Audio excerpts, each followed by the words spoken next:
I had a very nice speech prepared for tonight, but I've decided to abandon the speech and just talk to you. This book has been in the making for 20 years. It's been my passion, and it has a lot of things that kept growing as I was writing, so the book kept shifting and changing and morphing into a new form because I kept gaining new insights and new information. It's out now, it's published. I'm finally pleased with what's being presented, and what is being presented from my standard point of view is a plea for us to change the way that we view the world, a plea for us to remove ourselves from the technological enmeshment we have found ourselves engaged in. We have forgotten as a species that we are part of nature. We have forgotten that we have cycles within ourselves. As was said directly in the introduction a few moments ago, most people get up and get on the tube to go to work and then go inside of a building, and then when they get off of work, they go and watch some sort of a screen, some sort or another, and they don't really pay attention to what's going on in the world except possibly to notice if it's raining or if the sun's out. I am noticing that if we really want to look at all the things that are going around wrong in the world, we have to look at it differently.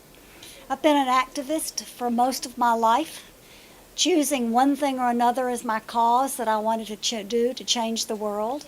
And now at almost 70 years old, I've finally figured out that one cause or another that we're fighting for is not going to change the world, for it's all connected. So what we have to do is change the way that we culturally see our lives in the world. We can no longer subscribe to the values that have been forced upon us by a patriarchal culture. Now, this is not a talk about women versus men.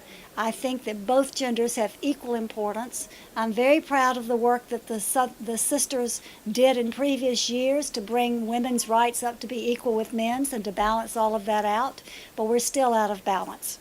Not women and men per se, but all of us are out of balance with our planet.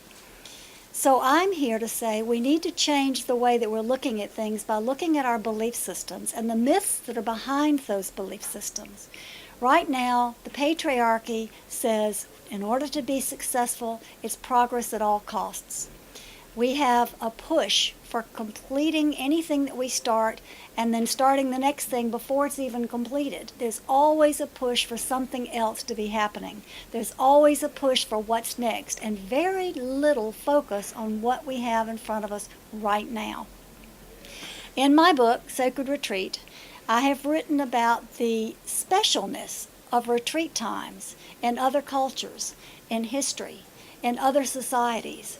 The value and the benefit of having time to pause, to be able to rest, to regenerate, and to create a space for new ideas, to solutions for problems, for new creative ventures that we might want to start, for resolving relationship harmony, for listening to guidance, whether it's spiritual guidance or your own intuition. All of these things have been pushed aside in order to keep up with the patriarchal model. Patriarchy's values are competition, dominance, rationalism, materialism, hierarchy, separation, everything that you see at the root of all the problems across the world. The values of the divine feminine are quite different. The values of the divine feminine are values of cooperation, not competition, sharing, spending time together, connecting, helping one another.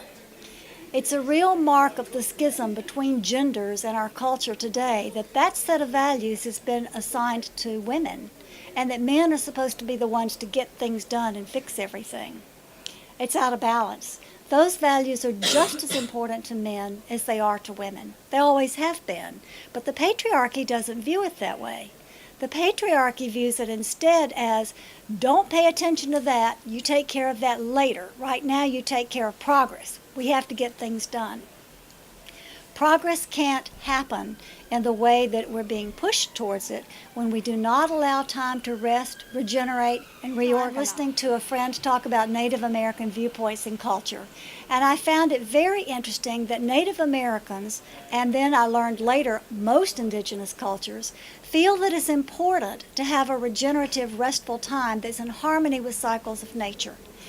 In the Native American tradition, the women set the pathway for that to occur.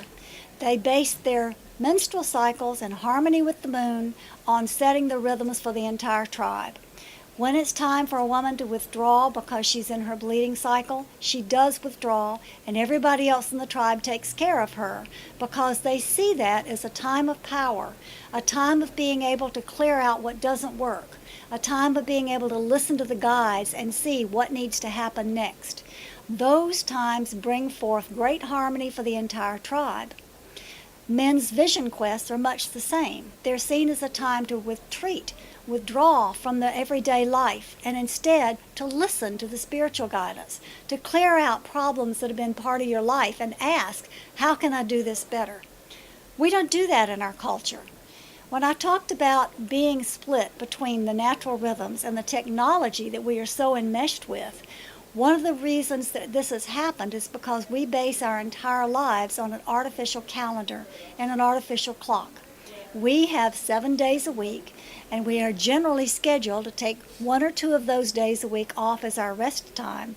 And the rest of the time we're either at a job or we're doing something for errands around home. But it's not rest and regeneration. And even on our rest days now in modern culture, we often feel so pushed to achieve that it's no longer a day of rest. Instead, it's a day of what else can I get done. We have separated ourselves by aligning ourselves with this 7-day-a-week culture. If we were to look at our natural cycles, and if we would look at to what our bodies want to do, and if we would support a culture that allows us to retreat when it is the right time, we would honor each other's times of being out of balance and say, oh, it's your time for retreat. It's your time to withdraw. It's your time to realign with nature once again. And we would support each other in that process. Our Native American sisters long, long ago knew about that, and the men in the tribe honored the women's decision to be alone during menstrual time. Now, this book has a lot of things in it about women's issues, but this is not a book about women's issues. This is a book about how we are out of balance, how we have stepped away from being in harmony in nature and realizing that we are part of nature. Women's issues are only used as a stepping stone to help us see where we've gone awry. The moment we stopped honoring the natural biological cycles of women and encouraged women to push forward every day as if every day was the same, we also lost the rhythm of men's harmonic cycles. Men's cycles are never even spoken about. Nobody knows that men have cycles, but they do. Men have cycles just as much as women do. They're just not quite as obvious. And nobody honors or recognizes those any longer. So, even though the book has issues in here written that are considered women's issues, these are issues for all of us to learn how to get back in harmony with nature. I'd like to read one small excerpt out of the book that's about culturally seeing it different. Culturally being able to view the possibility of retreating when we biologically feel the need, when we emotionally feel the need, when we mentally feel stressed, whatever is causing us to feel, I'm out of balance, I need to do things differently, how it can be done differently. This is a short story of one of my experiences. One of my favorite times of sharing occurred with a Blackfoot woman in Canada. It was summer, and the drive across Canada was becoming long and it's beginning to feel hot. I decided to stop at a Blackfoot museum. I parked my car and waited for the shuttle bus to the museum. When the bus arrived, I climbed in, offering a warm greeting to the woman driver. She nodded to me and started driving. As we began the drive up the steep hill, I noticed that I was the only passenger. The driver approached the museum, passed it, and took a sharp turn leading out of the park. I sat curiously waiting to see where I was being driven, but said nothing, respectfully waiting for the journey to unfold. Silence filled the air, punctuated with pops and rattles as the bus made its way into the countryside. We traveled for about 20 minutes into the quiet. Oddly, I was completely at peace about this spontaneous journey and cheerfully open to what was going to happen next. The woman driver turned and headed towards a hill in the distance.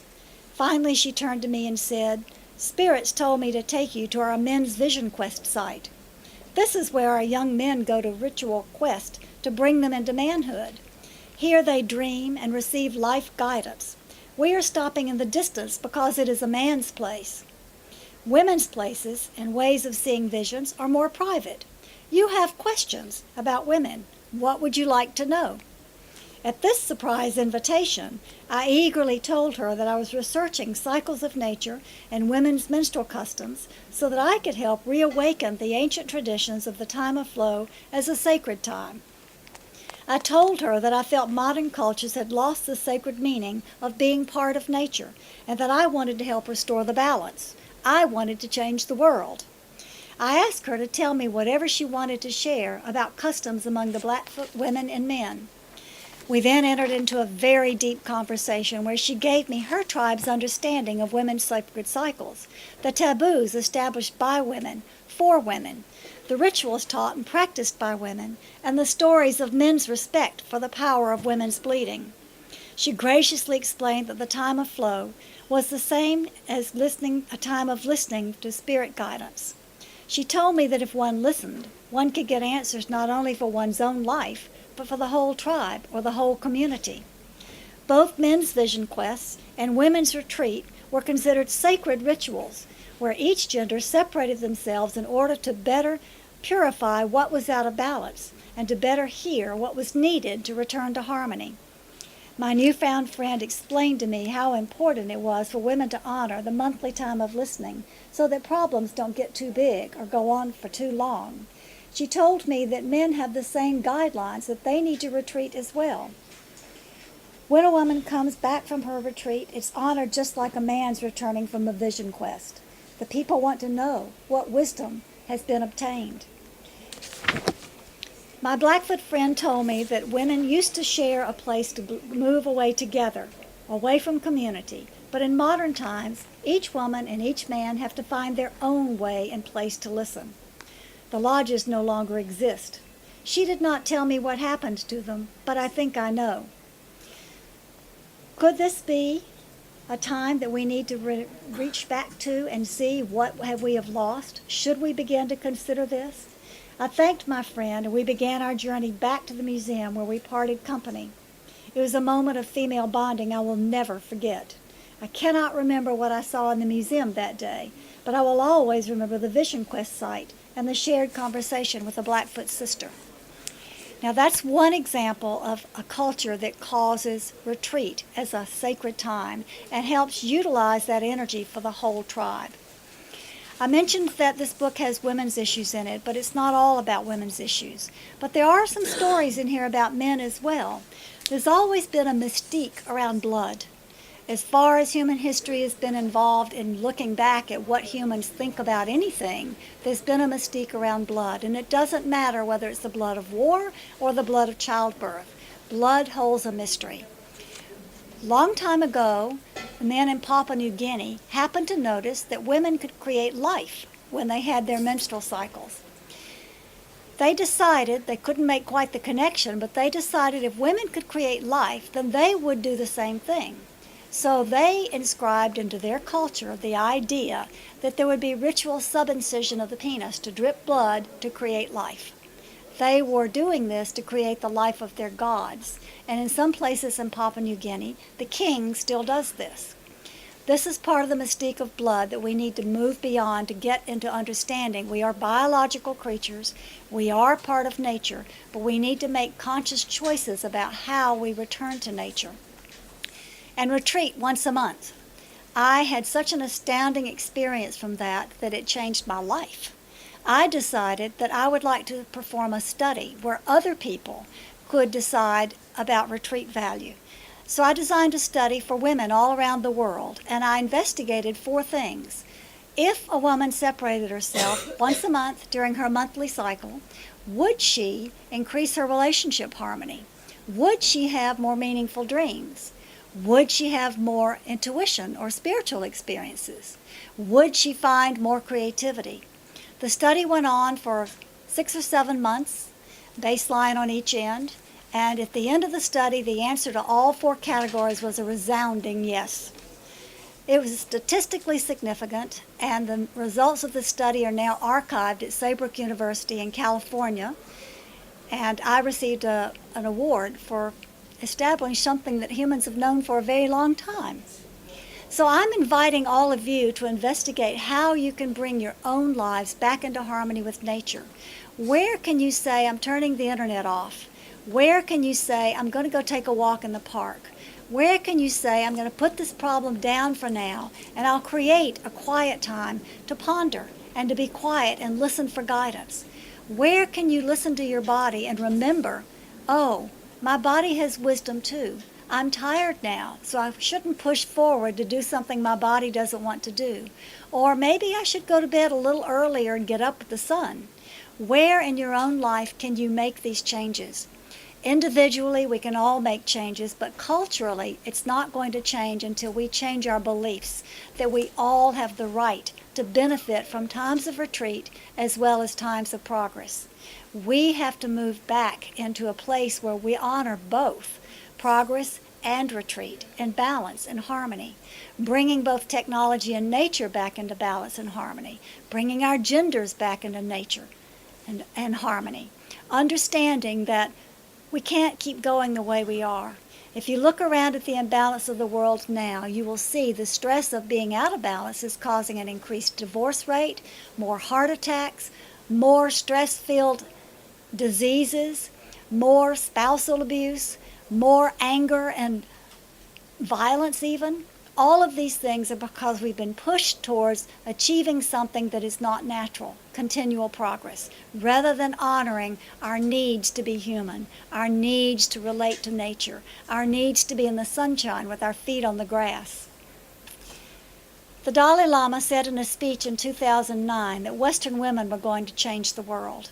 I have a different view on that. I don't think it's going to be Western women who are going to save or change the world. I think it's all of us who invite the values of the divine feminine back into our lives, who invite the opportunities for sharing, for cooperation, for connection back into our lives once again, and doing this through allowing ourselves to retreat when we need to and to bring gifts back for the whole of the community. I hope you enjoy the book. If you want more, there's another section I can read, but I think you might enjoy some question and answer about that. I don't think there is any escaping the mess that we have created as humans on our own home. We have made and created the mess that we are enduring right now. So escaping to another planet doesn't solve the problem. If we don't learn the lessons about why we're out of balance and correct our behaviors, we will pollute anywhere that we go. So I don't think that escaping to another planet is helpful at all. This was in direct relation to your question about going to Mars, taking humanity to Mars, and that those plans are already in effect. Escaping. Escaping, yes. Well, it's an idea. The idea of escaping to Mars is an idea that we can't take back our own power and do what's necessary here. We need to be where we are. We need to live where we are. We need to be part of the nature that we are. And that is what's going to cause us to clean up the problems that are here. Going somewhere else won't solve anything. In answer to your question of how can we create that balance when we are here and can't run away with our feet on the ground or breathing in the good air, I would say start small. If you can plant a few plants in your home, and bring nature into your home and talk to them. Recognize that they are living beings. If you can take your shoes off on your own carpet and imagine yourself with your feet touching the ground. Anything that you can do to go outside and breathe in and look at the sky, just take time to do that and remember that you're part of the earth.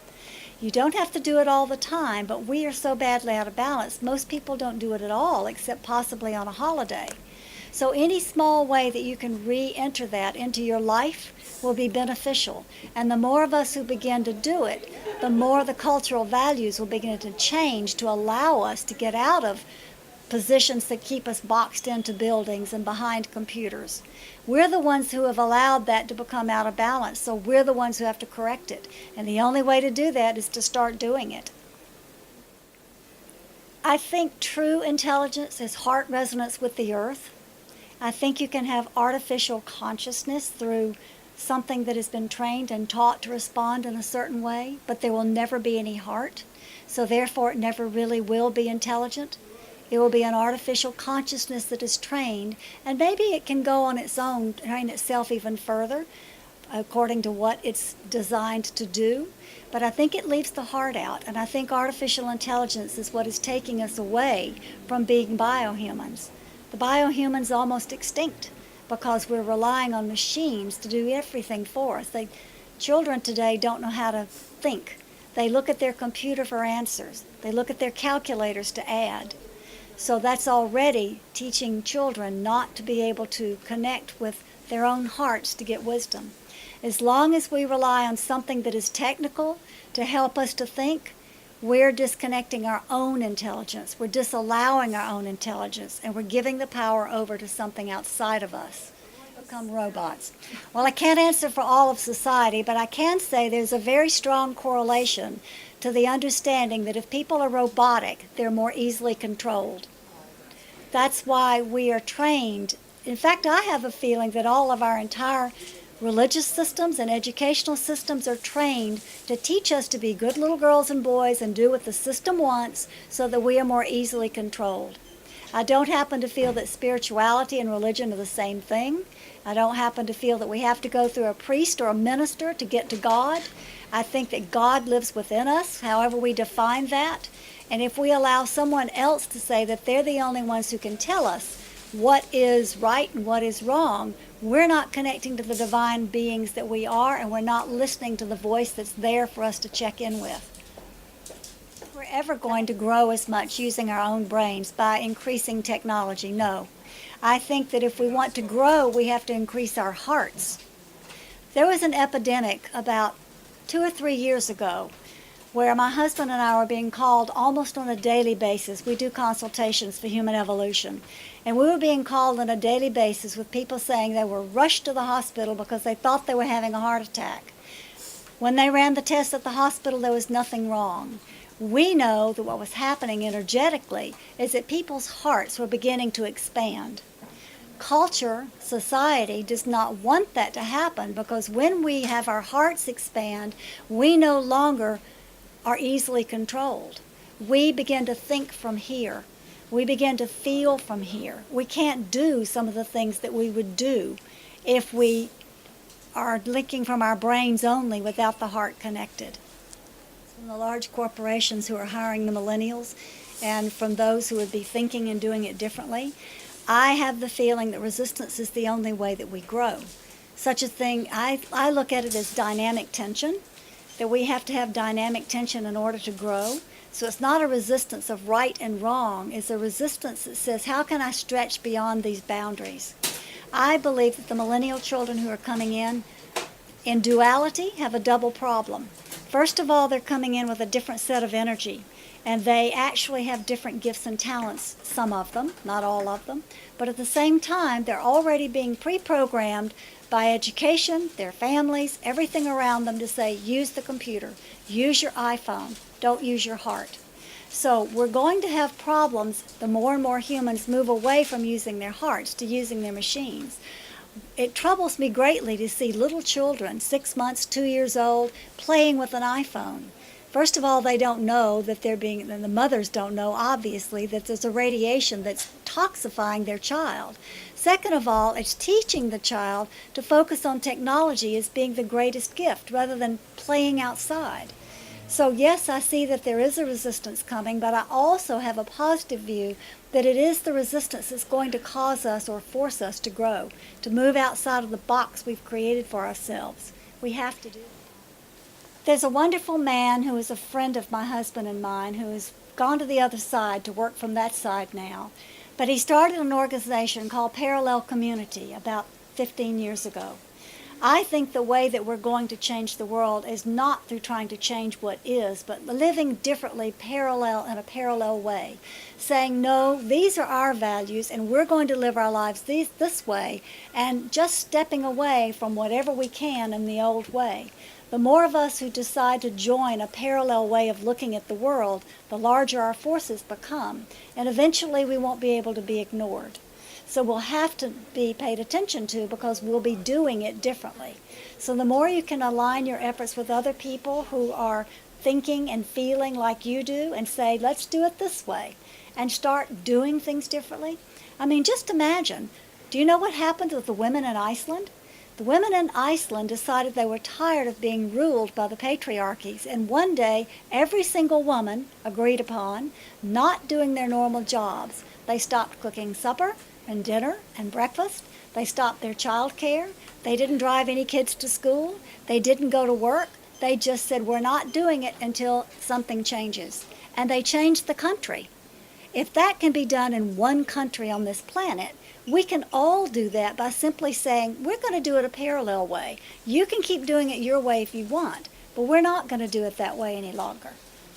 That's the biggest way, is to do it from your heart and group with others who are living from their hearts. The obvious one is something that's rarely discussed. It's called Andropause. And that is the time when men move into the equivalent of menopause.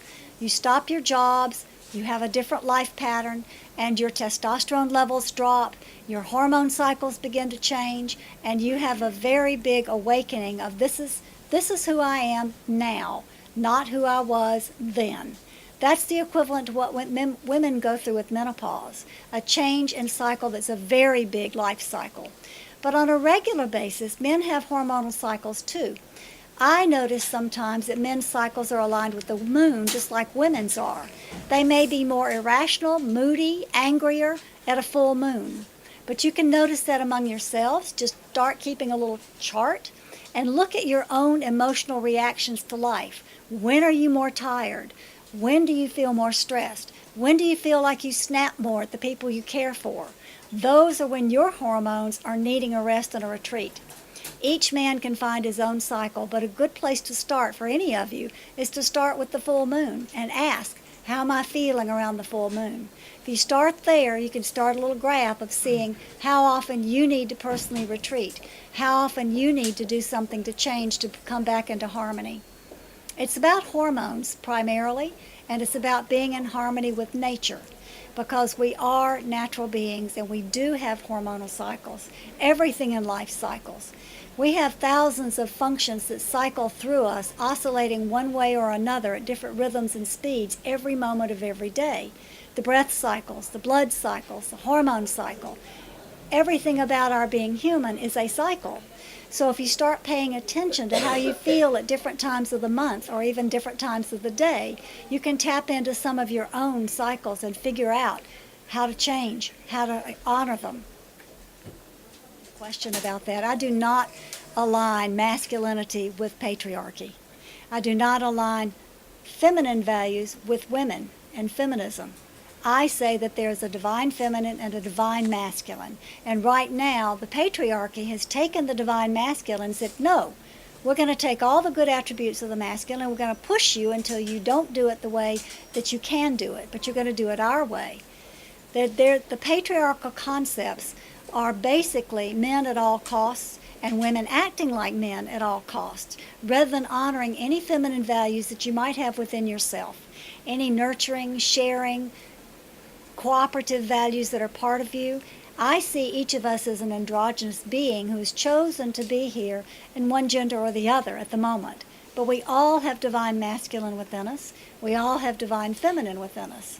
And even within ourselves, not just within relationships, we're out of balance.